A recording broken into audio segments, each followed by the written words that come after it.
તે આયા, કહું કહું ને બવરાયા, અલ્લાહ રામ કરીમા કેશવ હરિ હઝરત નામ ધરાય. કે પરમાત્મા તો એક જ છે, એક જ પરમાત્મા, કોઈ બે પરમાત્મા નથી. છતાં લોકો મારો પરમાત્મા જુદો ને તારો પરમાત્મા જુદો ને એમ કહીને ઝઘડે. કે આ તો ખોટું છે ને, આ ઝઘડવાનું કઈ કારણ નથી. કહું કહું ને બવરાયા, કોણ તને આ ખોટા ઉપદેશ આપે કે જુદા જુદા છે? કોણ તને પાગલ બનાવે છે? બવરાયા એટલે પાગલ થઈ જાય, ગાંડો કરી દે. આ દુનિયામાં ગાંડા કરવા વાળા વધારે, અને લોકો એની પાછળ દોડતા. પણ એ સત્ય છે, એ એક જ છે. પછી કબીર સાહેબ એનો દાખલો આપણને આપે. ગહેના એક કનકતે ગહેના યામે ભાવ ન દૂજા, કહન સુનન કો દ્વિ કર થાપે, એક નમાજ એક પૂજા. કઈ ઘરેણા બને સોનાના તો જુદા જુદા ઘરેણા બને તો જુદા જુદા નામ પડે. માતાઓ બહેનોને ઘરેણાની વધારે ખબર, ભાઈઓને હોય એવું નથી. આજકાલ તો ભાઈઓ પહેરે. અમે ઘણી જગ્યા કાનમાં અને કોઈ કોઈ છોકરાઓના નાકમાં જોયા. હવે આ કરી શકતા હોય, પણ ઘરેણા જ્યારે ગમે તે આકારના હોય, નામ એના ગમે તે જુદા હોય, તત્વ તો એની અંદર એક જ. ગહેના એક કનકતે ગહેના, સોનાના બનેલા ઘરેણા નામ જુદા જુદા રાખે, કારણ આપણે જુદી જુદી રીતે પહેરતા હોઈએ, પણ એની અંદરનું સોનું એકનું એક. એવી રીતે વ્યક્તિઓ ભક્તો પોતપોતાની ભાવના ધારણા પ્રમાણે એ પરમાત્માને જુદા જુદા નામથી ઓળખે, એને જુદા જુદા નામ આપે. પણ એનાથી એ પરમ તત્વ કઈ બદલાતું નથી. આપણે ઉદાહરણ સ્વરૂપે જો પાણી છે, પાણી આપણે બધા પાણી કહીએ, જેની જેવી ભાષા એના નામ બદલાય. કોઈ બંગાળી આવે તો જોલ કહે,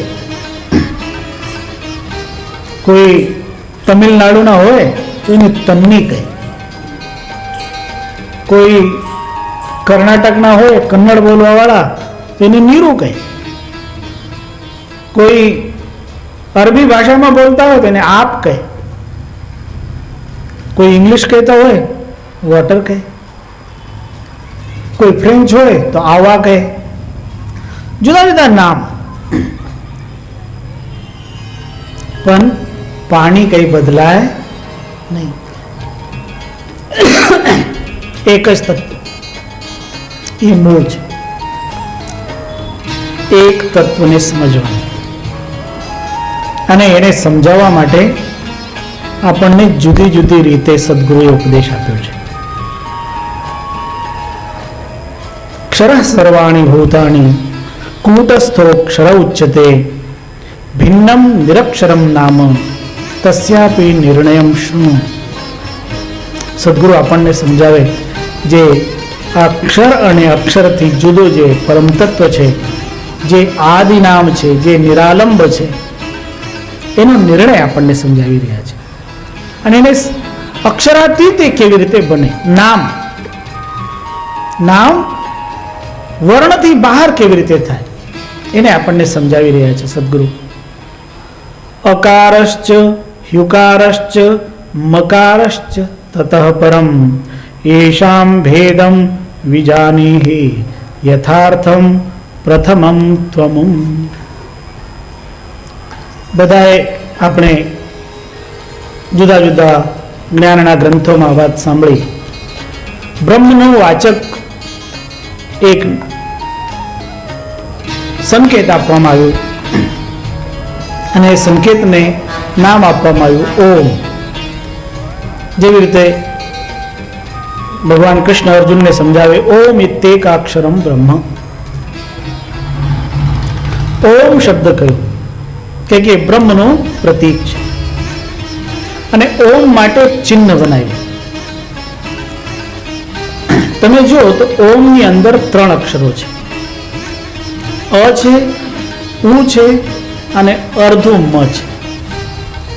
મ અર્ધું છે, અ સ્વર છે અને ઉ પણ સ્વર છે અને મ છે એ વ્યંજન છે. સ્વર વ્યંજન સંયુક્ત એક સંકેત છે ઓમ.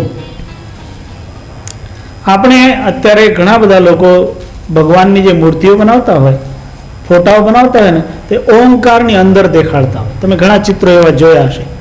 એને ચારે બાજુ ઓમ લખેલું, વચ્ચે એની મૂર્તિ દેખાડે, વચ્ચેનો આકાર દેખાડે. એ ઓમને બ્રહ્મનું પ્રતીક ગણવામાં આવે, ચિહ્ન છે. અને એના માટે એક સ્પેશિયલ ચિહ્ન બનાવ્યું. એ નથી અ, એ નથી ઉ. અ, ઉ અને પછી બિંદુ રૂપ બનાવીને એનો આકાર આપવામાં આવ્યો. ઓમ, તમે ઓમનું ચિહ્ન જોશો તો તમને ખ્યાલ આવી જાય. સદગુરુ કબીર સાહેબ આપણને અહીં સમજાવે, એની અંદર કહે કે 3 તત્વ, અકારશ્ચ ઉકારશ્ચ, અર્થાત અ પછી ઉ અને પછી મ. મ જે છે એ અર્ધું છે. હવે આ 3 અક્ષરોને આપણને સમજવાનું છે. આ 3 માં જે અ છે એ સૌથી પહેલા કોઈ બોલતો હોય ને તો અ બોલતો હોય છે. દુનિયાની જેટલી ભાષાઓ છે ને એ બધી ભાષાઓનું પહેલું વર્ણ કોઈ હોય તો અ હોય છે. અને જે અવર્ણ છે એ અવર્ણ ઈશ્વરનું પ્રતીક પણ બની જાય છે. ભગવાન કૃષ્ણ 10મા અધ્યાયમાં જે વિભૂતિ યોગ છે એમાં વર્ણન કરતા કહે કે જેટલા અક્ષરો છે એ અક્ષરોમાં હું અ છું. અક્ષરાણામ અકારોસ્મિ. આપણે એનું સમજવાનું કેવી રીતે? કારણ અ થી જ બધું શરૂ થાય. તમે ગમે તે ભાષાની શરૂઆત જોશો તો એની શરૂઆતનો વર્ણ જે હશે એ અ હશે. હું જે ભાષાઓ જાણું એના ઉપરથી તમને સમજાવું. આપણે ગુજરાતી, હિન્દી, મરાઠી, સંસ્કૃત બધાની શરૂઆત તો અ થી થાય. તો આપણી ભારતીય ભાષાઓની તો બધાની થાય જ. પણ ભારતીય ભાષાઓ કરતા બહારની ભાષાઓ જો તો ઇંગ્લિશ છે, એની શરૂઆત શેનાથી થાય? એ છે અનો વાચક એ. ઉર્દુની શરૂઆત થાય અલિફ, અલિફ બે પે તે સે તે, તો એ અલિફ એ અનો વાચક છે. રશિયન ભાષાનું શરૂઆત થાય આ વે વે ગે દે, આ રશિયન ભાષા. દરેક ભાષા દુનિયાની શરૂઆત એની અ થી થાય. એટલે ભગવાન કૃષ્ણ કહે કે અક્ષરાણામ અકારોસ્મિ, હું અ છું. અને અ બોલવા માટે આપણને કોઈ તાકાત લગાડવાની જરૂર નથી. મૂંગો માણસ પણ અ બોલી શકે. મૂંગો હોય ને તો એ તો અ જ બોલે, બીજું કઈ બોલે કે નહીં બોલે. કારણ અ ને બોલવા માટે બીજી કાંઈ જરૂર નથી. સ્વભાવ તૈયાર નીકળી આવે અને એ શરૂઆત છે. પછી બોલી શકાય. ઉમાં જરૂર છે, થોડી હોઠની જરૂર છે. ઉ બોલવા માટે આપણને હોઠને થોડા ગોલ કરવા પડે. અ બોલવા માટે કઈ નહીં કરવું પડે.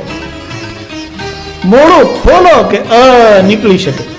કારણ અ તમારા કંઠમાંથી આવે. અ નું સ્થાન એ કંઠ છે અને ઉ નું સ્થાન એ હોઠ છે. હોઠમાંથી ઉ બને. તો કંઠ અને હોઠ અને પછી આવે મ. મ બોલવા માટે તમારે નાક વાપરવું પડે. હવે તમે કોઈ દિવસ નાક બંધ કરીને મ બોલવાની કોશિશ કરો, તમારાથી મ બોલાય નહીં. કારણ કે મ નું સ્થાન, ઉચ્ચારણ સ્થાન એ નાક છે. તમે નાક બંધ કરીને અ બોલી શકો, કારણ એ તો કંઠમાંથી આવતા. આ 3 વર્ણો અ, ઉ અને મ, આ 3નો યોગ થઈ જાય ઓમ. અને આ અ, ઉ અને મ આના જે મૂળ છે સૌથી પહેલા અ છે. આપણે આ અ તત્વ, ઉ તત્વ અને મ તત્વને સમજવાનું છે. આ 3ને 3 વિભૂતિઓ તરીકે પણ જોઈ શકાય. એને બ્રહ્મા, વિષ્ણુ, મહેશ એમ પણ કહી શકાય. બ્રહ્મા સૃષ્ટિ કરે, અથી જ બધા વર્ણો ચાલુ થઈ જાય. ભાષાનો પ્રારંભ અથી જ થાય. ઉ મધ્યમાં આવે અને મ એ અંતમાં આવે. એટલે સૃષ્ટિ, સ્થિતિ અને લય આ ત્રણે ત્રણ આ ઓમમાં સમાહિત થઈ જાય. એટલે ઓમને બ્રહ્મનું પ્રતીક ગણવામાં આવ્યું. અહીં કબીર સાહેબ આપણને જરા જુદી રીતે એને સમજાવે. અકારશ્ચ હ્યુકારશ્ચ મકારશ્ચ તતઃ પરમ એષામ ભેદમ વિજાનીહિ યથાર્થમ પ્રથમમ ત્વમુમ. આ ત્રણેયના ભેદને સમજવાનું. આપણે જગતમાં ઓમકારનો બહુ મહત્વ ગાતા હોઈએ અને ઓમ મહત્વનો છે, એમાં કોઈ ભેદને, એના કોઈ ભ્રાંતિની જગ્યા પણ નથી. પણ એ ઓમનો જે સંકેત છે, એ સંકેત જેને સંકેત કરે છે એને આપણને સમજવાનું છે. બીજકમાં કબીર સાહેબે આને જુદી રીતે સમજાવ્યું. કબીર સાહેબ કહે કે લોકો ઓમ લખે અને લખેલા સંકેતને ઓમ માને કે એ ઓમ નથી, એ તો મેટી શકાય. તમે લખેલું હોય તમે મેટી શકો. કબીર સાહેબે ત્યાં ઉલ્લેખ કર્યો, ઓ ઓમકાર આદિ જો જાને लिख के मेट ताई जो माने ओंकार कहे सब कोई ओंकार चीने सो विरला હોય. કે આ જે લખીને મેટી દેવામાં આવે ને એ તો સંકેત છે, એ ઈશારો છે. ઈશારો મટી જાય. પણ જે કોઈ દિવસ મેટી નહીં શકાય, જેનો કોઈ દિવસ નાશ નહીં થાય, એ જે એનું લક્ષ્ય છે, એ લક્ષ્યને આપણે સમજવાનું છે. સંકેત દ્વારા લક્ષ્યને સમજવાનું. જેવી રીતે આપણે યાત્રા કરતા હોય, યાત્રામાં ગંતવ્ય સ્થળ આપણું નક્કી હોય અને વચ્ચે જતા જતા સંકેતો આવતા હોય, એ સંકેતોને પકડીને નહીં બેસવાનું. તમે સંકેતને પકડીને બેસી જાઓ ને તો તમે આગળ વધી નહીં શકો. સંકેતનો ઉપયોગ કરવાનો. ભાષા એવી રીતે શીખવામાં આવતી હોય, આગળ વધવાનું. એવી રીતે સાધનામાં પણ આગળ વધવાનું હોય છે. અને આગળ વધવાના ઉપાયો આ ગ્રંથ આપણને સમજાવે છે, જે જ્ઞાનનો ગ્રંથ છે. અ, ઉ અને મ આ ત્રણ વર્ણોની વાત કરી. પછી સદગુરુ સમજાવે, તતઃ પ્રકાશિતેષામ યત પરમ કૂટસ્થમ અક્ષરમ તસ્માદપી પરમ શ્રેષ્ઠમ ચિંતયત્વમ નિરક્ષરમ. કે અ, ઉ અને મ આ જે ત્રણ વર્ણો છે, જે ઓંકારવાચક તત્વો છે, એને પણ જે પ્રકાશિત કરે અને એનાથી પર છે એવું તત્વ છે કૂટસ્થ અક્ષર તત્વ. અને એનાથી પણ જે શ્રેષ્ઠ છે એ પરમ તત્વ, એનું ચિંતન કરવા માટે આપણને સદગુરુ કહી રહ્યા છે. આ ચિંતન, આ જ્ઞાન, જે નિરક્ષર તત્વ અર્થાત અક્ષરાતીત તત્વ, એનું જ્ઞાન સદગુરુ જેવી રીતે આપણને સમજાવી રહ્યા છે, એને સમજવા માટે સદગુરુનું સાનિધ્ય લેવું પડે. સાનિધ્ય એટલા માટે કારણ સાથે રહીને આપણે ઘણું શીખી શકીએ.